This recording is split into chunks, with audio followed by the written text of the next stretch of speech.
Hello everyone, यदि आप भी फर्स्ट ग्रेड की तैयारी कर रहे हैं कि हाँ मुझे फर्स्ट ग्रेड की तैयारी करनी है, स्कूल लेक्चरर बनना है और मैंने फॉर्म भी भर दिया है कि जब फॉर्म स्टार्ट हुए थे तो मैंने फॉर्म भी भर दिया है, लेकिन अब तक मेरा कोई शेड्यूल नहीं बैठा, मैंने अच्छे से कोई पढ़ाई नहीं की कि हर दिन प्लान बनाया कि आज से बेटर स्टडी करूं और इस तरीके का रूटीन रखूं, इतने महीने की तैयारी में मेरा सिलेक्शन हो जाएगा।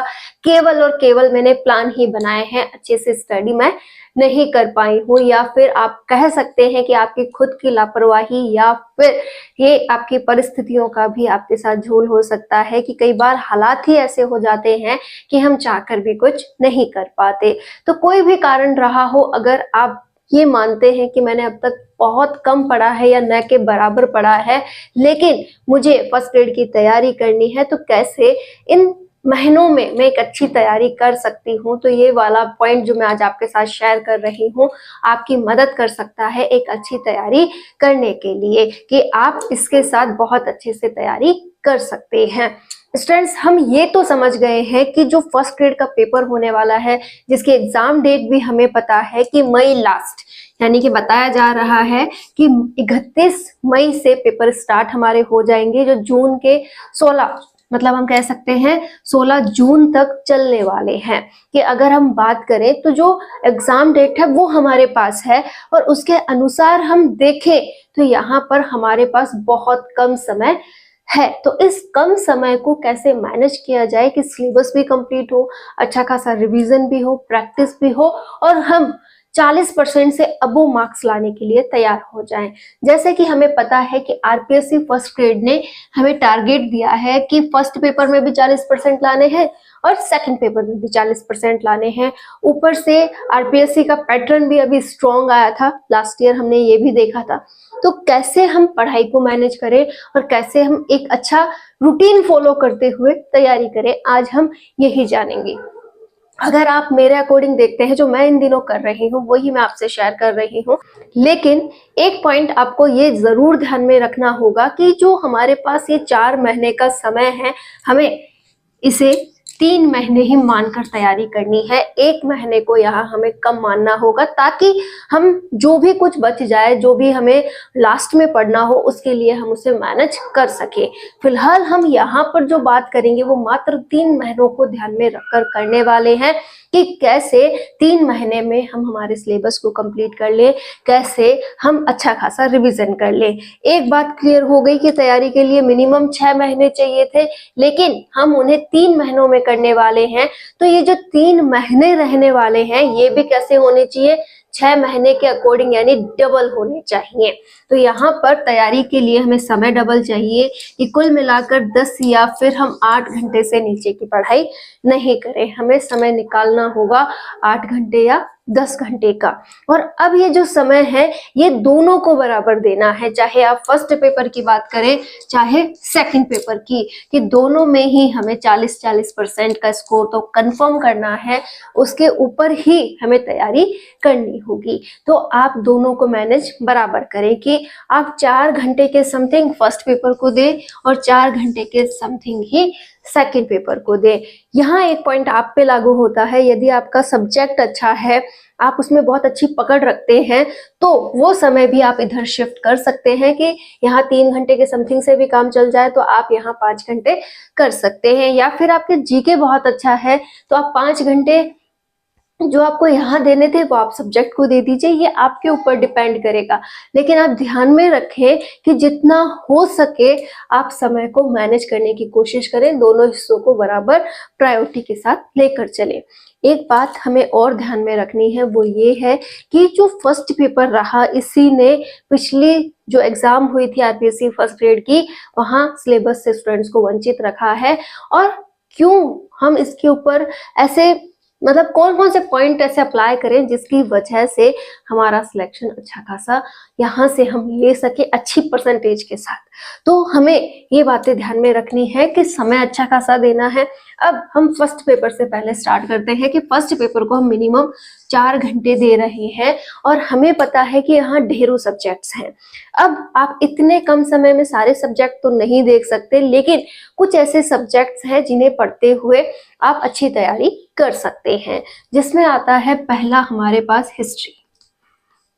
कि हिस्ट्री को आप जरूर पढ़ें, बहुत अच्छे से पढ़ें, क्योंकि ये हमारे पास स्कोरिंग रहने वाला है। यहाँ पर जो हमें 15 क्वेश्चन के समथिंग देखने को मिलते हैं, 12-13 से कम तो कभी रहते ही नहीं हैं। तो आप हिस्ट्री वाले हिस्से को मजबूत करें। हिस्ट्री हमें पूरा सिलेबस आपके सामने होगा, आपने सिलेबस निकलवा रखा होगा, तो हिस्ट्री वाले हिस्से के जब आप बात करेंगे तो राष्ट्रीय आंदोलन वाला हिस्सा जो है उसे आप बहुत अच्छे से तैयार कर ले, और राजस्थान हिस्ट्री का जो हिस्सा है उसे भी आप देखें। दोनों से अच्छे खासे क्वेश्चंस आते हैं, तो आप ये वाला क्वेश्चन अटेंड कर सकते हैं। इसके अलावा जो आपका साइकोलॉजी वाला हिस्सा है, जिसे हम मनोविज्ञान के नाम से जानते हैं, तो मनोविज्ञान को आप बहुत अच्छे से पढ़ें, उसे भी आप कंप्लीट करने की कोशिश करें। कि हाँ, साइकोलॉजी वाले हिस्से से हमें बहुत से ऐसे क्वेश्चंस मिल जाते हैं जो कि थ्योरेटिकल भी हैं, साथ ही साथ इजी लैंग्वेज में भी हमें प्रोवाइड होते हैं। मेरा अकॉर्डिंग मुझे साइकोलॉजी वैसे अच्छा लगता है, तो आप भी साइकोलॉजी को अच्छे से तैयार जरूर करें। एक हमारा रहता है एजुकेशन मैनेजमेंट का, कि एजुकेशन मैनेजमेंट वाला जो पॉइंट है उसे भी आप बहुत अच्छा देखें। तो कुछ हिस्से मैंने यहाँ शेयर किए हैं जिनकी इंपॉर्टेंस अच्छी है, जहां से क्वेश्चन बनने की संभावना है। वैसे आरपीएससी का जो पैटर्न लास्ट पेपर में रहा, उसके अकॉर्डिंग तो आप कुछ भी मिस नहीं कर सकते। आपको इंग्लिश, मैथ, रीजनिंग सभी को प्रायोरिटी के साथ पढ़ना है। लेकिन मैं आपसे केवल इतना कह रही हूँ कि पहले आप स्कोरिंग सब्जेक्ट्स जो रियल में बहुत अच्छा आपके साथ मतलब यहाँ मैनेज करेंगे इस पेपर को, तो आप उन्हें पहले तैयार करें। आपका टारगेट होना चाहिए कि मैं हिस्ट्री बहुत अच्छे से देख लूं, साथ में एजुकेशन मैनेजमेंट, साइकोलॉजी, और साथ में कुछ भी जैसे मैथ, रीजनिंग, इंग्लिश, इनमें से कोई भी एक हिस्सा साथ में आप चलाइए, ताकि कुछ प्रैक्टिस वाला काम भी आप अच्छे से करते रहें। तो आप पे डिपेंड है कि आप किसमें अच्छा स्कोर रखते हैं। अगर आपकी पॉलिटी अच्छी है या ज्योग्राफी अच्छी है, तो आप उन्हें भी पहले पढ़ सकते हैं। पहले आप कुछ ऐसा टॉपिक तैयार करके रखें जिनमें आपका इंटरेस्ट हो, जो आपकी पकड़ में हो। उन हिस्सों को अगर आप 3 महीनों के अंदर बहुत अच्छे से तैयार कर लेते हैं, तो जो भी हिस्सा पेंडिंग रह जाएगा उसे आप क्या कर सकते हैं, बाद में भी तैयार कर सकते हैं। जैसा कि हम फर्स्ट पेपर को लेकर बात ही कर रहे हैं, तो करंट अफेयर वाले हिस्से को हम इग्नोर नहीं कर सकते। पिछली बार करंट अफेयर भी बहुत अच्छा ही लेवल का पूछा गया था, आप लोगों ने पेपर देख के लिया होगा। तो जो करंट अफेयर है उसके लिए आपको राजस्थान से सूजस को जरूर पढ़ना चाहिए। बाकी आप कौन सी पढ़ रहे हैं वो जरूर आप देख लें, कमेंट भी कर दें ताकि अदर स्टूडेंट्स भी उसको देखें। मेरे अकॉर्डिंग जो मैं शेयर कर रही हूँ कि मैंने जनवरी से ही पढ़ना स्टार्ट किया है। सूजस को आप देख सकते हैं, साथ ही साथ आप कॉर्नोलॉजी को देख सकते हैं। हमें खेल वगैरह पर, पुरस्कार वगैरह पर, जो भी प्रतियोगिताएं अभी हुई हैं उन पर, जो भी योजनाएं चल रही हैं उन पर, इन सभी पर ध्यान देते हुए बहुत अच्छे से तैयारी करनी होगी। तो आप ये वाला हिस्सा यहाँ जरूर देखें। क्लियर कि हमें करंट अफेयर को अभी से पढ़ना होगा, तभी हम 3-4 महीने का जो भी हमारा बैठता है उसे हम देख पाए। करंट अफेयर के लिए आप ये जरूर सोच लें कि हमें करंट अफेयर रटना नहीं है। इसे जितनी बार आप नजर के सामने से निकाले उतना ही अच्छा है कि आप वक्त वक्त पर करंट अफेयर पढ़ते रहें। जो भी तथ्य हैं जो कि आपको लगता है इंपॉर्टेंट है, उन्हें बार बार रिवाइज करते रहे, तो आपके लिए बहुत अच्छा रहने वाला है। इसी के साथ अगर हम बात करते हैं कि हमें मैथ बिल्कुल नहीं आती, हमें रीजनिंग नहीं आती, इंग्लिश में भी हमारी पकड़ नहीं है, तो मैं आपसे केवल इतना कहूंगी कि जो भी पिछले 1-2 साल, ज्यादा पीछे भी नहीं जाना, पिछले 2-3 सालों में जो क्वेश्चंस का पैटर्न रहा है, जैसे क्वेश्चंस पूछे जा रहे हैं, जिनकी अधिक क्वेश्चंस की आपको मात्रा दिखाई देगी, हाँ यहाँ वाले टॉपिक से अच्छे क्वेश्चंस पूछे गए हैं, कम से कम आप वो टॉपिक जरूर तैयार करें। पिछले 10 सालों में जाने की जरूरत नहीं है, क्योंकि पैटर्न अब बदला है, तो आप ज्यादा पीछे जाएंगे तो कोई फायदा नहीं होने वाला।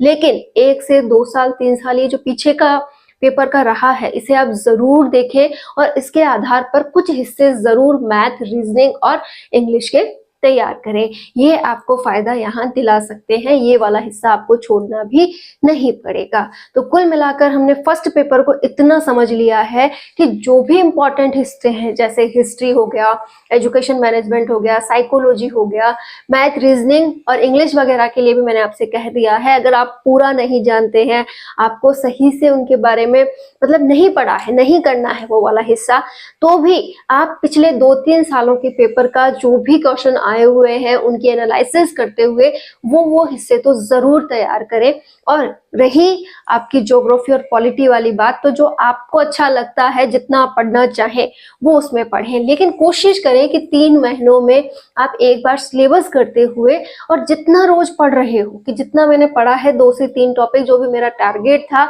उसे कंप्लीट करते हुए प्रॉपरली रिवाइज जरूर करूं। देखिए, आपको यहाँ पर ये बात गलत लग सकती है कि मैम आप ये क्या कहना चाहते हो। मैं कहना ये चाहती हूँ कि अगर आप इन दिनों केवल और केवल फर्स्ट ग्रेड के ख्यालों में रह सके तो जरूर रहें। कैसे कि आपको पढ़ना तो है ही, साथ में जब भी आप फ्री हो तो आप ताना बाना बुनते रहे कि हाँ ये वाला ऐसे होता है, इससे मुझे ये वाले टॉपिक को यहाँ ऐड करना चाहिए, ये इस तरीके से क्वेश्चन बन सकता है। कोई मतलब एक स्ट्रेटजी आपके माइंड में चलती रहनी चाहिए अपने टॉपिक से रिलेटेड। आप फ्री हैं तो आप इस तरीके से पढ़िए। अगर आप कोई काम कर रहे हैं, वहां व्यस्त हैं, तो पुराना पढ़ा हुआ रिवाइज कीजिए। लेकिन जितना अभी समय एग्जाम से रिलेशन मतलब बचा है, ये 3-4 महीने का, इस दौरान आप पूरी तरह से पढ़ाई में समर्पित रहें। यही वो तरीका है जब हम सिलेक्शन ले सकते हैं। बाकी जो भी डिपेंड करता है वो हमारे पढ़े हुए पर, रिवाइज कितना हमने किया है, ताकि हमें हड़बड़ी ना हो एग्जाम हॉल के अंदर कि हाँ हम जो पढ़ के आए हैं उसके आधार पर, चाहे क्वेश्चन को कितना भी टेढ़ा मेढ़ा रिप्रेजेंट किया गया हो, हम उसे पढ़कर समझ सकें। साथ ही हमें अभ्यास करना है कि जो आप टॉपिक्स पढ़े उनकी प्रैक्टिस स्टार्ट करें। प्रैक्टिस के जो भी तरीका आप लगाएं वो आप पे डिपेंड है कि आप ऑफलाइन प्रैक्टिस करते हैं या ऑनलाइन प्रैक्टिस करते हैं, आपने खुद ने कोई सेट ला रखे हैं या फिर आप टेस्ट सीरीज ज्वाइन करते हैं, सब कुछ आप पे डिपेंड है। लेकिन कहना इतना ही है कि आप प्रैक्टिस जरूर करें ताकि आपको आइडिया रहे कि क्वेश्चन कैसा आ सकता है, कैसे उसे सॉल्व किया जा सकता है। तो हमने जान लिया कि फर्स्ट पेपर को हमें क्या करना है, जो भी हिस्सा इंपॉर्टेंट वाला है उसे पहले तैयार करना है, सभी को एक साथ लेकर नहीं स्टार्ट करना कि हाँ 10 के 10 सब्जेक्ट्स मैंने एक साथ स्टार्ट कर दिए और आता उसमें से एक भी सब्जेक्ट सही से नहीं है, तो ऐसा बिल्कुल नहीं करना। एक एक सब्जेक्ट पर, 2-2 सब्जेक्ट्स पर आप अपनी पकड़ बनाएं, अच्छे से उन्हें कंप्लीट करने की कोशिश करें, उन्हें रिवाइज करने की कोशिश करें, किसी की भी देखा देखी ना करें। अगर बात करें हम सेकंड पेपर की, तो सेकंड पेपर में भी आपको सेम कंडीशन यही अप्लाई करनी है कि आपका सब्जेक्ट है, यहाँ आप जितना बेस्ट कर सके उतना बेस्ट कीजिए। सारे सिलेबस को अगर आप कवर नहीं कर सकते कोई बात नहीं, लेकिन जो भी 70% तक का सिलेबस है सेकंड पेपर का वो आपको जरूर अच्छा करना चाहिए। और उसके लिए आप मेहनत कीजिए, एक स्ट्रेटजी बनाइए कि हाँ ये वाला जो हिस्सा है 11th-12th के लेवल का, ये मेरा बहुत अच्छा हो जाए। इसके बाद ये है मेरी ग्रेजुएशन लेवल का, ये भी इस तरीके से मैं कर लूं, या फिर मुझे पीजी लेवल का छोड़ना है, या जो भी आपकी स्ट्रेटजी है उसे आप जरूर अप्लाई करें। क्योंकि कई बार हम ज्यादा के चक्कर में कम से भी हाथ धो बैठते हैं कि अगर आप सोच रहे हैं कि हाँ मुझे पूरा सिलेबस कवर अप करना है इन थोड़े से दिनों में, तो हम कई बार गलती कर देते हैं। आपको करना ये है कि आप जो अच्छा कर सकते हैं, एक अपने अंदर होता है ना कि धैर्य वाली बात होनी चाहिए कि हाँ मुझ में धैर्य है, मैं जितना अच्छा कर सकूं उतना अच्छा करूं, जो पढ़ूं शानदार पढ़ूं, बार बार रिवाइज करूं और उस पर अपनी पकड़ बनाऊं। मुझे ये नहीं करना है, कतई नहीं करना है कि मैं पूरे सिलेबस के पीछे भागूं। देखिए 3 महीने में आप पूरे सिलेबस को वैसे भी कवर अप नहीं कर सकते, लेकिन जो कर सकते हैं वो बेस्ट कर सकते हैं। इसीलिए कोशिश छोटे छोटे हिस्सों से करें कि मैंने 11th-12th का जो भी सिलेबस है उसे बहुत शानदार कर लिया, उस पर अपनी पकड़ बना ली, उससे रिलेटेड कोई क्वेश्चन मेरा गलत नहीं हो रहा है। कोशिश की जा सकती है, गलत कितने होंगे कितने सही होंगे वो बात की बात है, हम अपनी तरफ से कोशिश करें कि ऐसी कोई बात सामने ना आए। फिर उसके बाद आप ग्रेजुएशन की ओर बढ़े, ग्रेजुएशन पर अपनी पकड़ बनाएं। फिर आपको पीजी में भी जो भी इंपॉर्टेंट हिस्से लगते हैं आप उन्हें पढ़ने की कोशिश करें। धीरे धीरे अपनी स्पीड के अनुसार चलते हुए आप सिलेबस कवर कर सकते हैं। तो ये वाला पॉइंट अगर हम क्लियर कर लेते हैं कि कैसी हमें रणनीति लगानी है, कैसे तैयारी करनी है, तो हम बहुत अच्छा कर लेंगे।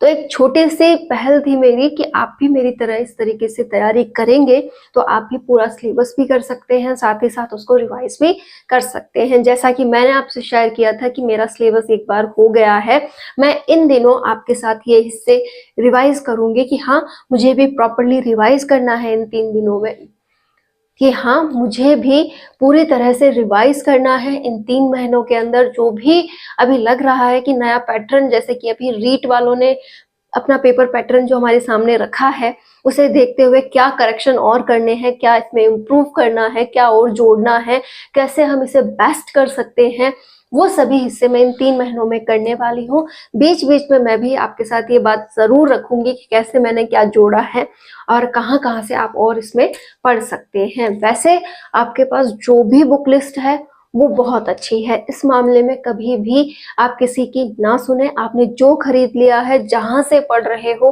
वो बेस्ट है, उसे बदलने की कोशिश ना करें, क्योंकि हमने उसे काफी बार पढ़ा है, काफी बार उसे हमने अपनी नजरों से निकाला है, तो उसे बदलना गलती होती है। बस आप करिए ये कि अगर उसमें कोई पॉइंट कम है, आपको लगता है कि इसमें और थ्योरी वगैरह होनी चाहिए थी, तो आप उसमें ऐड कर लीजिए। चाहे आप उस टॉपिक को आप यूट्यूब वगैरह के माध्यम से पढ़ रहे हैं, कहीं से भी पढ़ रहे हैं, जो समझ में आया उसमें ऐड कीजिए और उसे रिप्रेजेंट कर दीजिए, ठीक है। साथ ही साथ आपको एक बात जरूर ध्यान में रखनी है कि जो हमारा नया पैटर्न है वो हमसे क्या मांग रखता है, इसलिए आप पुराने पेपर्स को जरूर साथ में रखें और उससे जो भी लास्ट ईयर पेपर हुआ वो कैसा पैटर्न था, डरने वाली बात नहीं है। 60 to 70 क्वेश्चंस जो होते हैं वो सबके नॉर्मल होते हैं। 30% जो क्वेश्चन है उन पर भी फोकस करना है कि आखिर उनमें क्या नया था।